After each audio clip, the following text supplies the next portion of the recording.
Hi and Assalamualaikum everyone. Welcome back to another heartfelt episode of the Our Mental Care podcast series. I'm Azmina.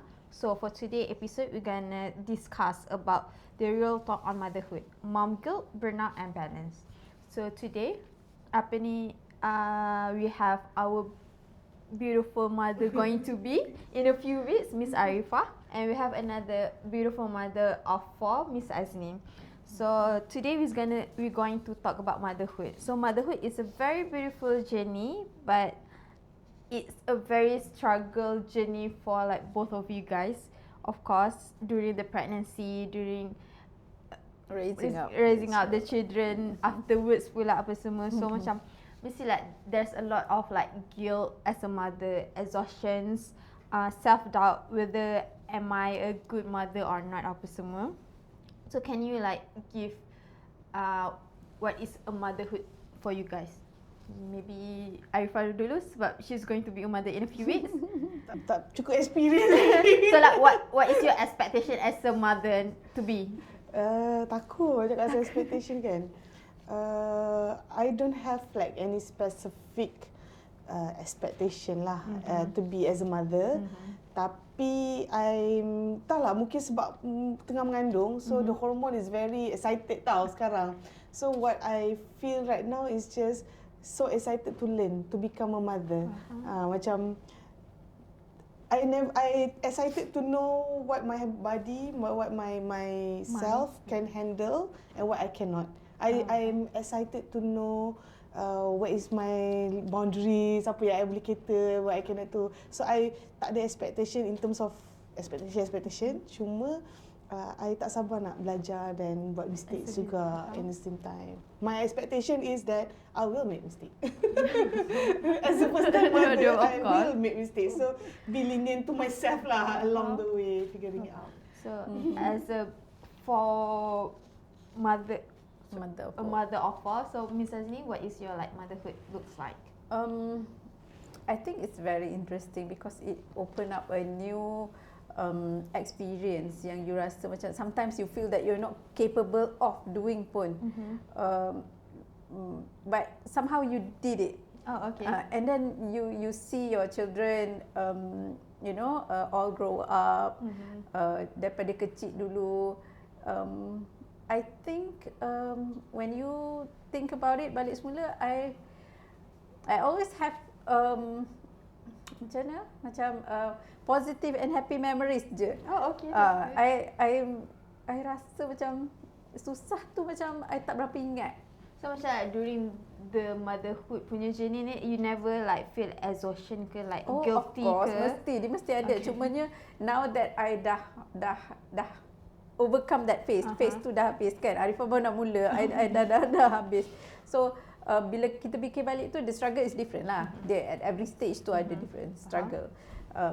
Tapi as a whole as a whole journey when you reflect back tu macam is a beautiful thing rather than is a burdening ke. Yes, you tak rasa it's a burden macam you cakap, tak ada. You rasa macam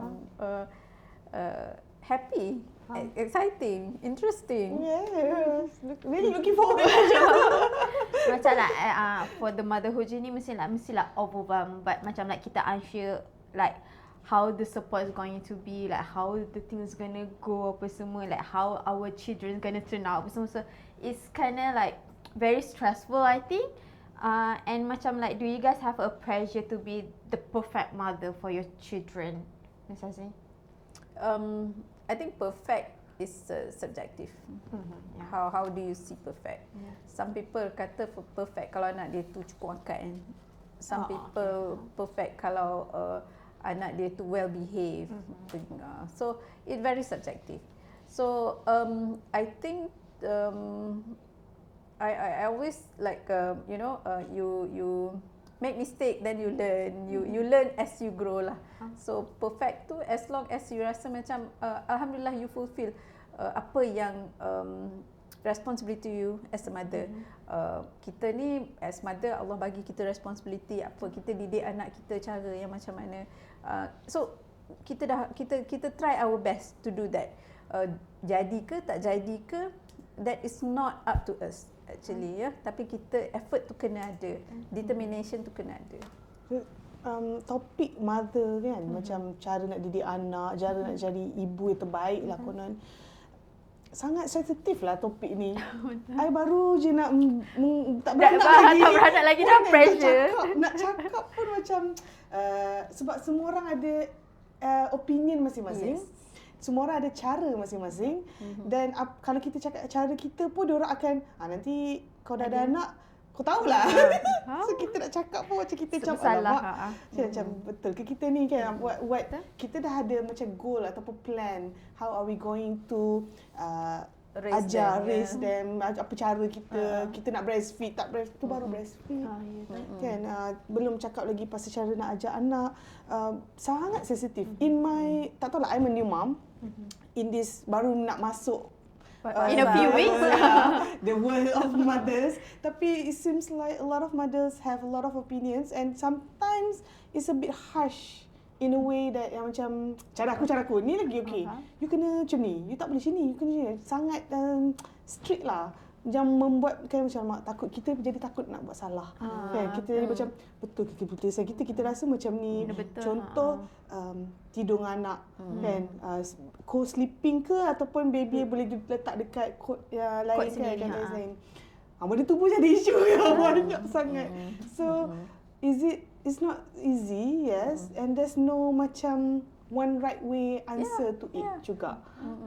So itulah struggle dia sebenarnya kan, macam tu apa yang I rasa personally lah.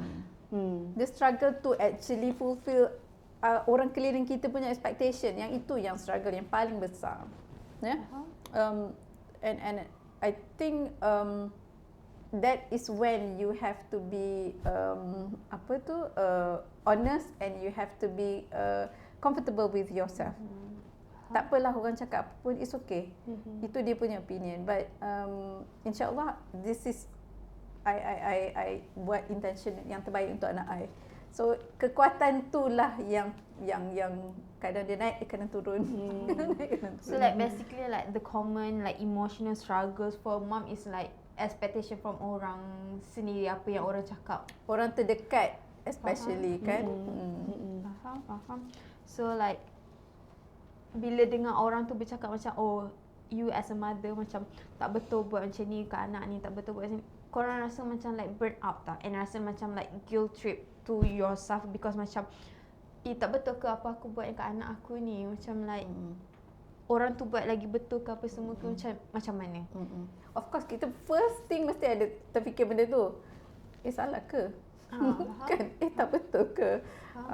Tapi macam saya cakap, kalau kita faham kenapa kita buat benda tu. So in a way, mothers ni I rasa yang paling penting untuk kita is knowledge and education. Kita kena educate diri kita sendiri. Kita kena equip ourselves with knowledge juga. Kita tak boleh masuk motherhood tu kosong-kosong macam tu je. We go as ikut flow je lah macam mana-mana. Kita kena ada like learning juga. Yes, kena ada. So ilmu tu mesti ada. Ilmu dari segi penjagaan anak, penjagaan diri kita sendiri, ilmu daripada segi responsibility kita dengan Allah macam mana. So benda-benda ni memainkan peranan yang sangat penting actually to be like a well-rounded mother lah. Jangan, macam Arifah cakap, jangan risau untuk buat mistake. I betul setujulah tentang ilmu tu. I memang kalau sebelum I think my family knows me well. I kalau nak buat sesuatu, I mesti kena belajar A to Z dulu. Macam kena betul-betul prepare dulu apa semua, baru tu. So for now, I lagi ada a few weeks to do. I dah pergi webinar, I ada kelas webinar yang modul-modul, I pergi fizikal, I beli buku banyak. Semua I dah load in tau information tu, tapi dalam sudut hati kecil, is it enough? Selalu akan ada lagi lah rasa yang is it enough. Tapi bila I share it with my mother, yang pada zaman dia tak ada kelas-kelas ni yang come in handy, tak ada resources yang macam ni. Dia cakap bagusnya sekarang. Dan kita pergi kelas fizikal sekarang pun husband join in, then payment yang kita bayar tu is a couple, by couple, bukan dia by individual tau. So maksudnya it has to be your partner to included. So benda ni kita dah ajar dah juga sebenarnya community kita untuk cara yang betul, ilmu tu penting kan. So I'm happy tu, that is a positive thing lah about motherhood nowadays. Kan?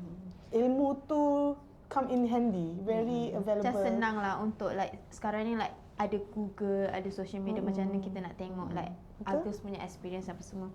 So Miss Azmi, can you like share a real life story of mom struggling with emotion? Dia kalau based on experience yang I ada, mostly dia punya struggle tu bila you want to pergi kerja, kena tinggal anak. Because my work setting dia bukan flexible macam sekarang. Kita ada banyak flexibility in terms of working apa kan. And then mungkin dulu the work life balance tu was not given priority sangat. So it's a new concept yang orang tak embrace pun benda tu. So if you have to show up at work certain time, you have to. So sometimes struggle tu dekat situ. Sometimes kita kena tinggal anak kita. Most moms I think yang ada career, they will have that kind of guilt.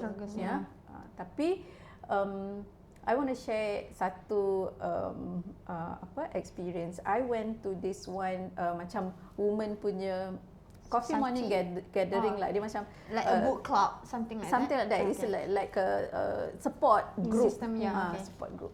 So there's one mom, a young mom, talk about this struggle. So dia cakap macam I feel guilty, blah blah. I'm not sure what to do, blah blah blah. And possibly dia cakap dia akan ambil keputusan untuk be a full-time mom, looking after the children. But there's another lady.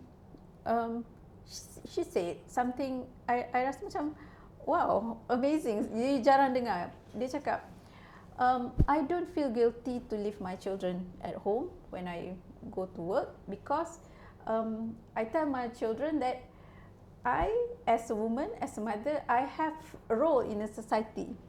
I go to work to contribute to our country, to all this. So I teach my children that me, as a mother, going out to work is not to leave you and have a enjoy. I'm actually contributing to the country. I'm doing something good. So I tak ada rasa guilt bila tinggal, and anak I eventually, alhamdulillah, dia faham that my mother is doing something good for for the country. For the country, and I also want to do that later on. So contribution of lady tu tak limited di rumah sahaja. So sebab kita we have our own skills. Kita ada knowledge. More than just a mother. Yes. So kita actually boleh share and spread that. So I think that's very profound. Jarang you dengar orang cakap macam tu kan. So hebatlah. Hebatlah orang tu kan. It's very inspiring. How dia tweak ataupun shift mindset tu. Yes. And then she said it confidently. Macam tak tanpa macam like bersalah. Yes. And she's doing very well at work as well. Because it's true juga apa yang dia mention, like when you, in every action you do, you leave something to learn for lah. Maksudnya pergi kerja keluar tu bukan, kalau you nak ambil benda tu sebagai meninggalkan anak, dia akan menjadi meninggalkan anak lah. Kalau you nak kata macam nak ajar value of working, responsibility, kan you dah expose your kids to responsibility that mak ni ada responsibility tu buat ni. And then kalau you shift that your mind like that and you teach your kids to have the same mindset, of course, but kids come with a zero foundation kan. So kita yang ajar juga dan kita cultivate benda tu dalam minda diorang. It will be positive je kalau kita buat benda tu as a positive kan. Cuma kita lah yang kena, as a mother, we are the one yang kena pandai tweak. Dan sebab kita macam kita nak women doctors as well. Betul? Kan, kita mesti ada nak women doctors. Kita pun macam lawyers, we need women lawyers as well. So at any pekerjaan, kita memang perlukan wanita-wanita to get involved. So I rasa that's why I feel it so profound the way she puts it, So macam like Miss Arifah cakap tadi, like sekarang ni as a mother macam senang je untuk like cari everything that we wanted to know about knowledge how to be mother apa semua. So what does the social media and societal expectation impact on the mother's mental health, well-being apa semua? Dia ada pro and cons juga sebenarnya. Bila ada ilmu ni too readily for you, dia akan jadi overwhelmed. Macam too much information ke? Kita kalau kita rasa macam lemak ada benda yang tertinggal ke, tak cukup waktu ke, kita jadi macam anak kita akan jadi macam ni. Kita kan baca buku kan, research show benda lah kalau tak makan ni jadi macam ni. Jadi kita jadi macam stress juga.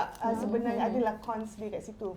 Tapi it all come back to you, knowing that you are a human being in the end of the day.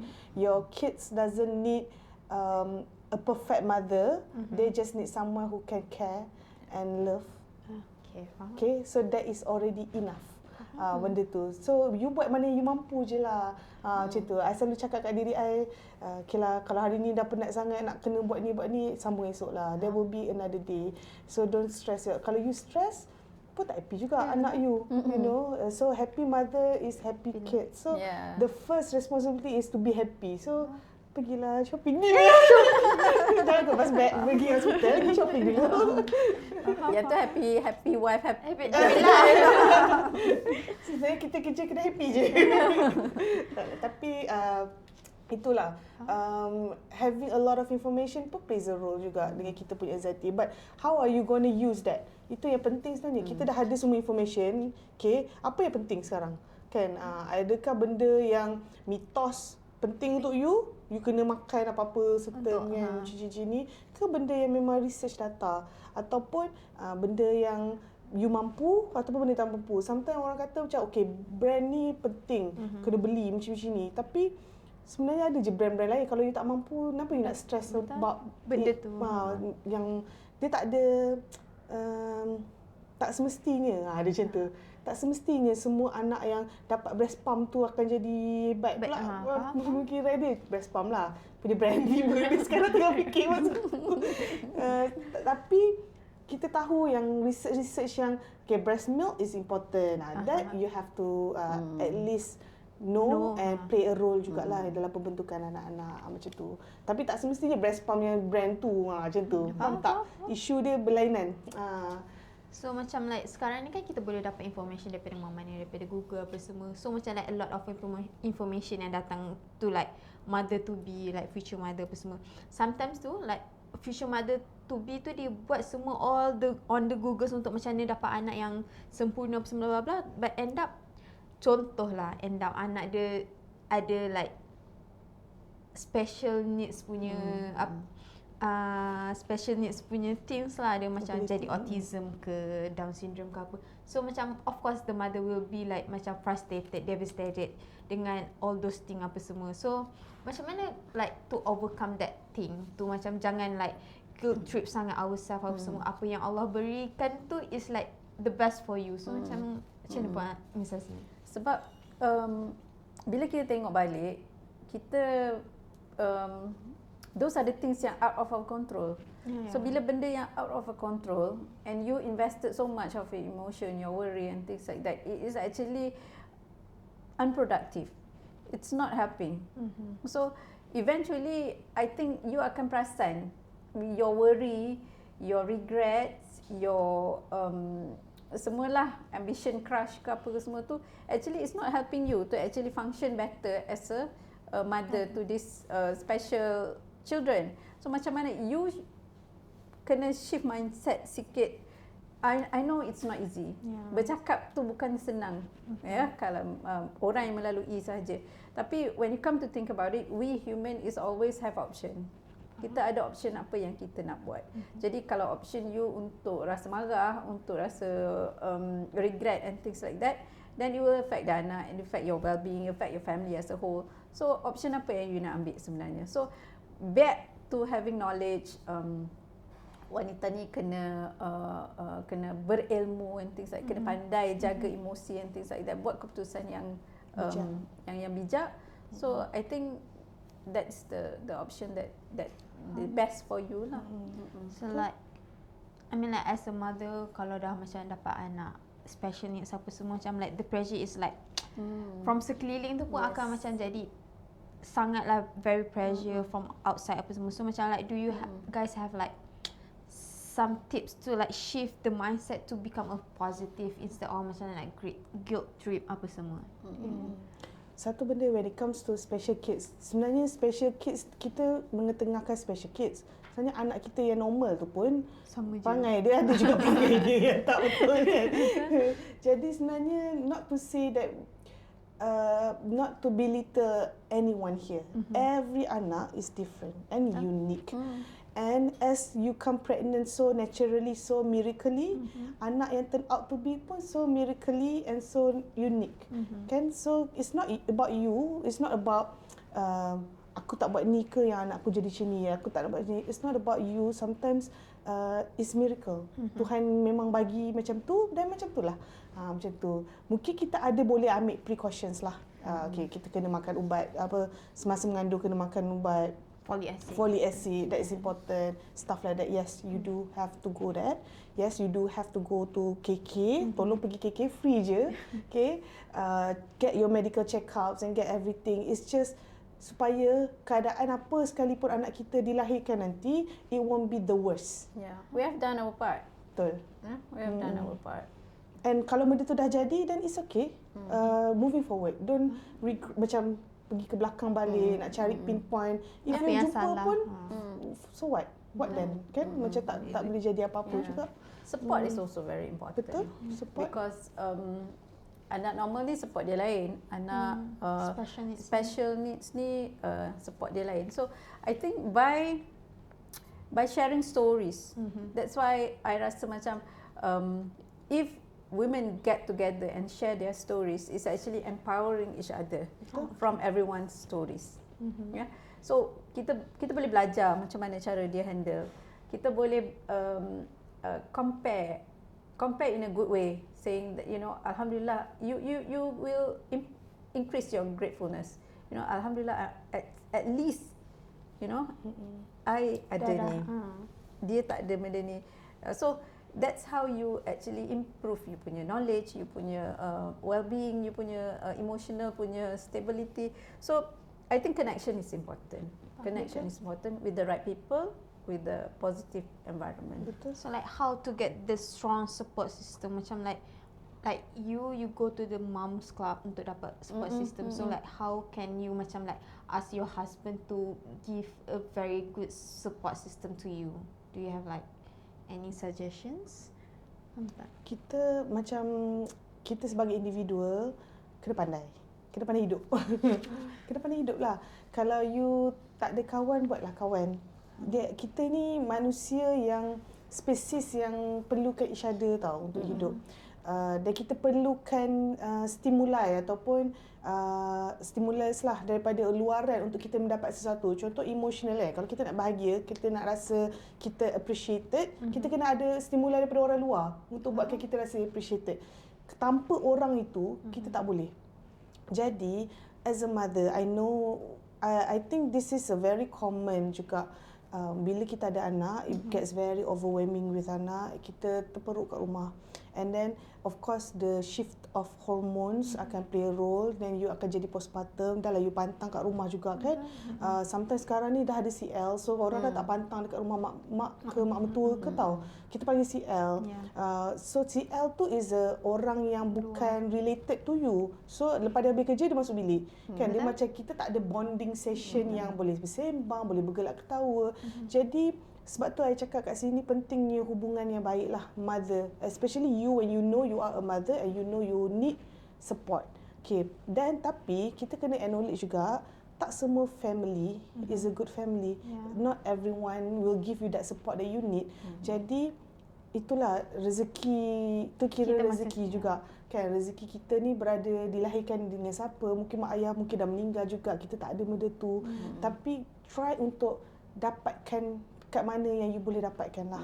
Kalau you tahu parents you, family you cannot give you that, maybe friends. Tapi kalau you tak ada friends juga, husband kan, try to talk to your husband, try to cover. You tak boleh seorang-seorang. I rasa. In mother, tak boleh seorang-seorang. Ada ke like terapi for like being a mother ke? Tak ada. Kita boleh buat terapi lah. Individual therapy. Individual therapy. therapy. Kita ada juga group. Group counselling, support group. Support group. Inilah benda-benda yang kalau you tak dapat dekat orang-orang ni, you mencari.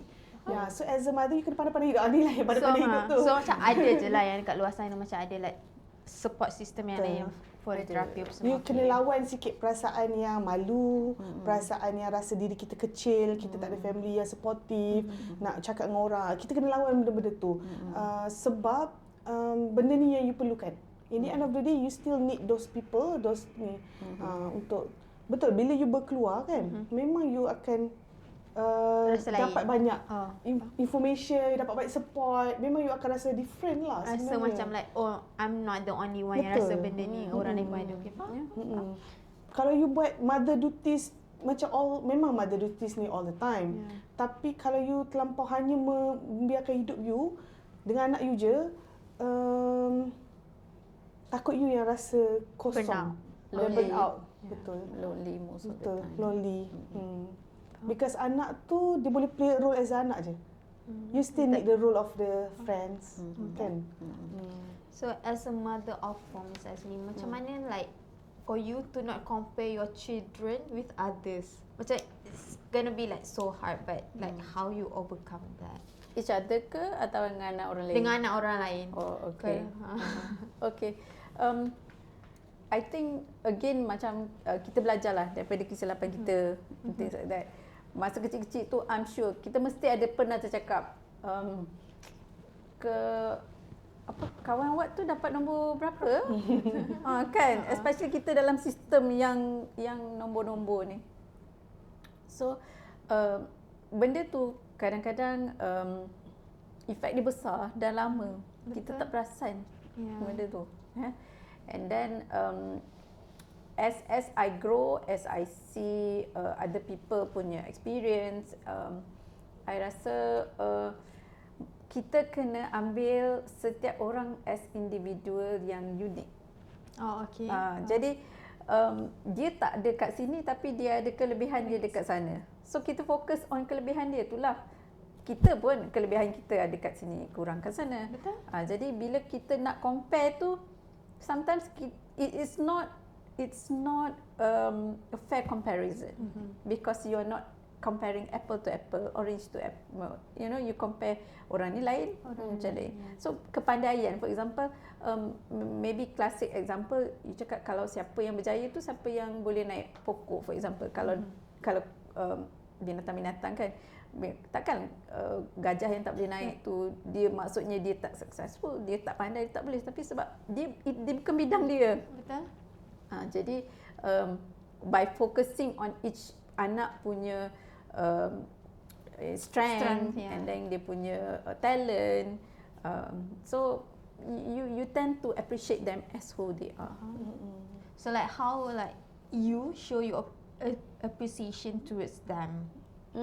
Is it like sekali dengan semua ke atau macam seorang-seorang? Mak ni kena kreatif. Mak dia memang kena kreatif. Dia creativity and motherhood dia tak boleh lari. So in what aspect pun nak bagi makan kena kreatif, semua kreatif. So sama juga. Setengah anak dia tak suka sembang. Dia tak suka. Setengah anak dia suka duduk dekat-dekat kita, sandar-sandar. Nempeng. Kan, temping gitu. So kita appreciate, kita appreciate apa yang dia suka. Kalau dia suka datang dekat-dekat kita, okay, kalau itu important for her untuk dekat-dekat dengan kita, okay, take some time, embrace her. Okay, it's okay, you can come and sit with me. Kalau anak yang tak suka bersembang sangat and all that, okay, I give you some space, you know, untuk be Tapi on your sometimes benda tu akan membuat anak macam like jealous dengan anak lain, macam like you giving like a lot of time with her, tapi dengan yang ni tak pula. So macam mana like tak nak bagi anak tu macam jealous atau dengki, rasa macam like mak dia ni sayang ni lagi daripada aku macam tu. My approach is I always talk to my children. Okay. So I sembang lah apa-apa. I cerita dengan dia what happened to me tadi, what happened, I pergi kat sini tadi, you know, so my approach, I suka sembang dengan diorang. Okay, I always so dalam sembang-sembang tu kita dapat their opinion, kita dapat guide them. So kalau macam my husband, dia tak banyak cakap sangat tapi dia banyak action. Okay, let's go main bola. Okay, let's go to the mall. Okay, let's go here. Dia akan involvekan anak dia dalam aktiviti dia. Okay, pergi masjid pun bawa anak, pergi kedai pun bawa budak-budak ni. So he's that type. So that's how kita play our role lah in the family. Tapi bila kita dah adult, kita bolehlah bercakap macam ni dan memahami apa yang I nak about to say. Tapi kalau masa kita kecil-kecil, memang kita tak lari dengan apa yang kita rasa ni, which is semua anak ni lain-lain. Okay, bapa my dad always say, anak ni dia orang takkan sama je semua. Dan approach kita takkan sama je semua. Jadi approach kita berbeza. Mak ayah pun is a first time mother kan, first time dad, first time mother of 2, first time mother of 3. Doesn't mean that you have 2, 3 it will be the same as if you ada yang ketujuh kan. Jadi it will never be the same. So bila dah besar, I faham sekarang lah kan, dah besar, I faham dan I percaya yang memang dunia ni tak adil. Memang life is not fair kan, mesti ada seorang yang dapat lebih disebabkan situasi dia begitu, mesti ada orang ni dapat lebih sebab dia, yes, but the key point here is that to be okay with the unfairness, because life will be never fair. As a Mother pun mother when it comes to guilt tadi kan, mungkin kita akan rasa macam contohlah kita ada 2 orang anak, seorang anak kita sakit, perlukan lebih perhatian, seorang lagi anak okey, so dia boleh lebih berdikari, okey, tapi kita akan ada mom guilt tu yang kita tahu kita bagi banyak masa, tenaga, duit untuk menyembuhkan seorang anak ini kan, tapi mesti akan ada mom guilt tu. Mesti kita akan rasa macam kesian kat yang ni tapi tak boleh nak buat apa-apa. Jadi kita stres sorang-sorang, kita apa kan. Tapi percayalah, memang you buat apa pun, you banyak duit macam mana, banyak masa macam mana, life will be unfair juga in the end of the day. So you have to be redha dengan the unfairness. Because life is. So samalah, macam maksudnya mak pun mungkin boleh bagi tahu anak-anak benda tu supaya dia tak build up. Anak-anak tak build up lah. Mungkin cakap, explain to why you have made such decision. Kan, sayang ni memang I percaya kalau mak ni kalau ada 10 anak dia akan sayang. Mak selalu cakap macam tu kan. Tak pernah bagi-bagi semua anak semua sama kan. Tapi anak pula tak rasa pula kan. Dia ni tak sama ni. Lebih kayak ni kan. Tapi itulah manusia. Itulah manusia. tak pernah rasa cukup. I want to chip in sikit when you talk about life is unfair. Yeah. I think dulu bila kita rasa macam life is unfair apa semua, kita melihat daripada segi yang tak cukup, ya. Tapi bila kita fikir balik, keadilan tu ya, adil, especially when we talk about Allah, pemberian Allah tu adil. Dia fair is not equal. Oh, okay. Fair is not equal. Ya, macam anak ni I bagi dia RM5, yang ini I bagi dia RM2 je. It's not equal, but I'm being fair because dia sekolah menengah, dia duduk sampai petang, he needs RM5. Oh, yeah. But this anak RM2 cukup sebab nanti tengah hari dia balik dia boleh makan kat rumah. Faham? So keadilan tu lah, we try very much to be fair, but that doesn't mean everything has to be equal. So maksudnya my saying yang life is not fair is not equal lah. Fair tu pun kena definition tu kena sama juga kan. Is it fair in terms of dua dengan dua ataupun fair in terms of exposure. Sebab kalau kita tengok as a whole, kalau nak cakap yang life is not dua tambah dua tu, kita kena tengok banyak sudut besar dan sometimes kita tak dapat pun nak tengok benda tu. Kita tak kan kita manusia. Bila kita dah 10 tahun, 50 tahun akan datang, bila kita reflect baru kita akan fikir. Okay, sometimes it comes later in life. When we are in that situation, we don't feel what it is. Jadi sebab tu kena accept lah apa situasi kita pun. Macam tu. So like as a new mom, Miss Arifah, and as a dah lama punya mak, do you guys have a sign yang macam like, oh dah burn out to be a mother ni? So like macam how you overcome the burns out and everything, like what do you guys do for like self care apa semua?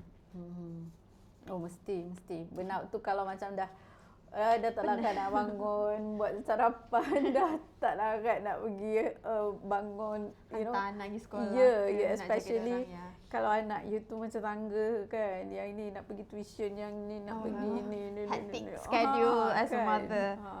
So memang, so burn out tu I rasa sometimes you will feel macam, you rasa macam badan you letih sangat, you sakit. Sometimes you menahan, tapi your body already send a signal that no, I cannot take it anymore. So kadang-kadang bila kita sakit tu kita tahu lah actually kita dah burn out. Kita dah letih sangat, kita dah tak boleh nak fokus, tak boleh nak concentrate. Tertinggal lah nak punya bekal lah, you know. Kena hantar balik. All that kind of things. You punya schedule pun dah terabur. So that is a sign that you actually dah penat sangat. So is it the same as like mental burnout as a mother as well ke? Macam like physical burnout dengan like mental burnout for a mother is like different thing or macam sama je actually? Dia berkait. Kalau mental you dah penat, your body Penat will send a sign. Definitely will send a sign. So dia berkait. So macam mana kita nak overcome burnout ni, macam we always have to be on our toe lah. Kita kena ingat, aware benda tu. Kita kena always check balik kita ni macam mana. Kalau asyik nak marah anak je, sometimes dia dah burn out juga tu. Dia dah jadi garang macam Cina kan. So that is burn out sign juga, one of the sign juga. So take some time off lah. Reflect balik. Sometimes kita ni terlampau mengikut buku. Maksudnya kan, kita stres ni, anak kita kena hantar sekolah ni, nak kena hantar ni, dan satu ketika suatu situasi tu kita terlampau stres sebenarnya. Tak payah hantar anak lah.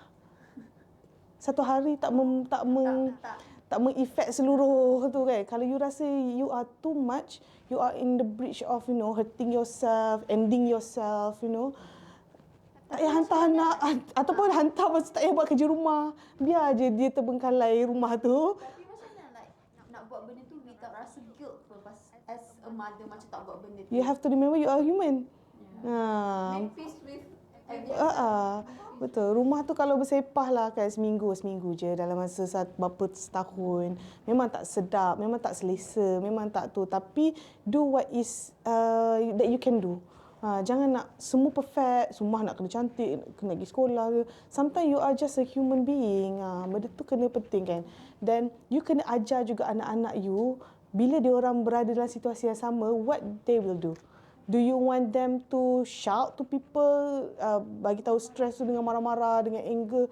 Is that what you want them to learn from you? Or you would want them to learn that, okay, take a stop, tak payah lagi sekolah, tak payahlah ni, kan, kita belajar sendiri ke, buat aktiviti free and easy today. Be more lenient and flexible. Itulah cakap, jangan ikut buku, jangan jadi mak yang ikut buku sangat. It's not about just benda yang nyata, it's also about mental health. Tu penting juga. Selalunya, maybe not all, selalunya when you push yourself too hard, it's actually you want to portray it to other people. So bila you nak project something out, you forget to look inside. So whereas actually you should look inside first, then only you nak project yang kat luar kan. Tapi of course hantar anak pergi sekolah tu perlu. Bukan nak cakap, bukan yang nanti kan yang dengar ni semua tak nak hantar anak pergi sekolah, nak relax je. Bukan macam tu. Semua ambil out. Taklah macam tu. Cuma kita kena pandai reflect balik diri kita. Is it worth it? Kalau you hantar anak you hari ni, adakah ada possibility you akan menjerit kat dia balik nanti? Kalau tak ada, tak apa, okey lah. Kalau tak ada, tak apa. Tapi kalau ada, aku hantar ni balik rumah ni aku akan mengamuk, aku akan balik barang sebab rumah ni sepak, aku dah penat sangat. Then don't do it. Also support tu important. Kita dah penat minta tolong jiran, minta tolong kawan. Can you send my So children? like, can you give some advice like how for the mother to help seek, macam like minta jiran tu. So macam kadang-kadang kan kita malu, macam dia pun mak juga, kita pun mak, macam nak minta tolong semua, macam like akan menunjukkan kita ni not capable to be a mother. So macam tak nak tunjuk, so macam ni like how to Itulah macam kita cakap tadi, kita sebenarnya buat benda-benda ni yang perfect ni semua untuk projection outside. So it's okay to be weak today. Kan? So itu yang berdamai dengan you punya berdamai dengan you punya situasi pada waktu itu. It's okay to be weak. Satu hari je aku memang dah I cannot do it anymore. be That's kind fine. to ourselves Yes, for yes. sometimes. Sebab the effect will go to other people. Ya, betul. And then the effect tu kalau tak betul dia akan stay with the anak for very long time. Bila kita marah kita cakap macam-macam. Betul. Is it a good thing to have like a me time for a mother? Oh, not for mother je, father, kids also need a me time. Everyone needs a me time. Me time ni bukan me time yang pergi spa, only limited to that. Bukan. Dia more towards reflection is also a me time. When you do reflection, you think about yourself, you for the benefits of yourself, that is me time as well. So everyone perlu. Dia dah kira perlulah. So mother pun perlu. When you overwhelmed, okay, banyak busy semua, memang perlu you have a me time. So take a break. Yeah, because when you take a step back, you will gain clarity. So bila you clear, then it's easier for you to move on lah. But the special lah about mother kan is because we come with a lot of emotions. Kita punya emotion ni sedikit on the higher level lah compared to men. So mungkin we are more expressive than men. Kita emosi sama tapi ekspresif tu mungkin kita lebih. Okay, bila kita ada emosi-emosi ni, so maksudnya kita kena pandai mengawal emosi. So tak kisahlah you datang you baru nak kahwin ke, you baru nak ada anak ke, you have to know how to regulate your emotions. Itu je penting. Do you guys Juga. have like tips macam, kan kita dah marah anak apa semua, lepas tu macam kita akan rasa guilt untuk marah anak semua. So do you have any tips untuk macam kita minta maaf balik dekat anak tu? Is it better to like minta maaf or to senyap je ke macam mana? Oh, never leave it hanging. You need disclosure, betul? You need to explain to them. Kalau you salah, minta maaf je lah. Tak ada, there's no shame. Yeah, dia tak meredahkan apa-apa martabat you. You masih mak dia. Kan? Because sometimes ada orang akan rasa macam aku ni mak, anak ni semua tunduk. Macam tu kan, ada juga mak-mak jenis macam tu kan. Tapi know that, okay, kalau anak tunduk pun tapi apa-apa pun you are not buat apa. Betul. Mak you memang tetap title you. Jangan risau. Tak ada orang boleh cantas title tu from you lah. Cuma you kena telah belajar emosi. We learn lah throughout the way. Tapi easy said than done. Bila anak tu tengah meragam kat bawah. Betul. Tapi by doing that actually kita set good example for our anak. So anak kita pun cakap okay, it's okay. Saying sorry tu is not something yang merendahkan martabat. My mother did it, my dad did it. So it comes naturally to them. So itulah effect dia kalau something yang baik kita tunjukkan, sebab anak-anak kita majority they will learn by looking at our action kan. Ego is not itulah. Tapi sorry tu kita memang minta maaf, tapi kita mengajar yang maaf tu lagi penting daripada ego kita. Bila kita buat salah, kita just a human being. Mother doesn't need to be perfect. So anak-anak pun takkan macam expectation anak-anak pun mungkin tak adalah macam mak nak kena ni. Mungkin dia lebih more lenient dan memahami. Lebih memahami. Kita pun bila ada anak-anak nanti kita akan kenal orang baru kan, fresh human being kan. Dia ada kriteria perangai dia. Anak kita pun mengenali kita dengan perangai-perangai kita.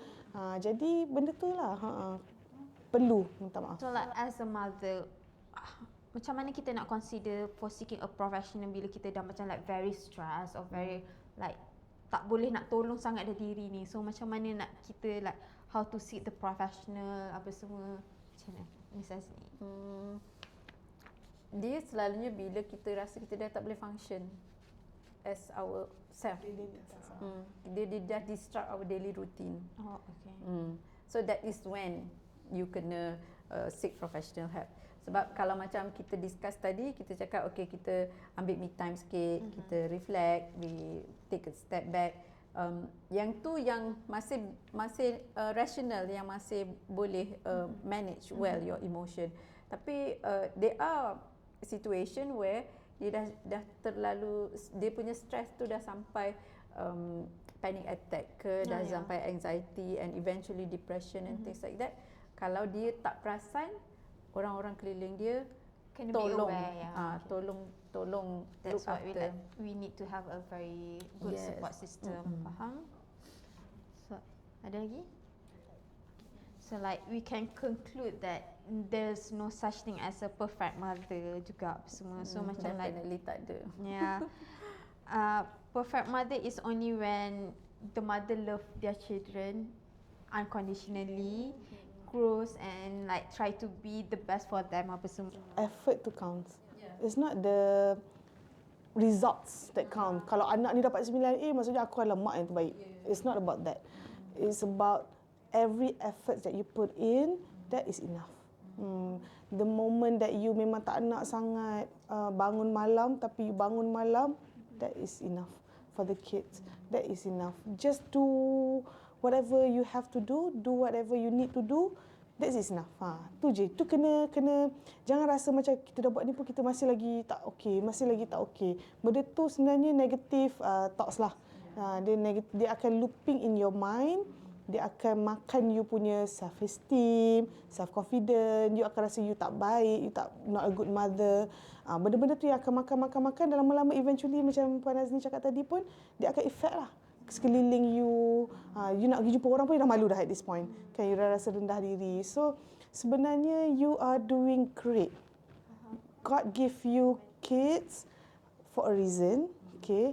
Memang sometimes kita ada cakap tak semua mak tak semua mak berhak untuk dapat anak. Okay. Ada orang cakap macam tu tak semua mak berhak untuk dapat anak sebab abusive, membiarkan, stuff like that. Tapi benda tu ada tak nak cakap? Tapi benda tu sebab tu kita sebagai komuniti kita kena sentiasa bagi support tu yang kita perlukan. Mungkin dia membuat satu keputusan tu mungkin sebab apa kan. So like as a mother kita perlu like know how to like find our support system for us to like dealing with the exhaustions, guilt and like self doubt apa semua. Arifah cakap kalau dia tak boleh bangun malam tapi bangun juga nak bagi susu, buat susu anak apa. Kalau you boleh negotiate dengan your husband bangun you tidur pun okey juga. Okay. You do your best. Yang penting anak you kenyang dan boleh tidur. Setuju.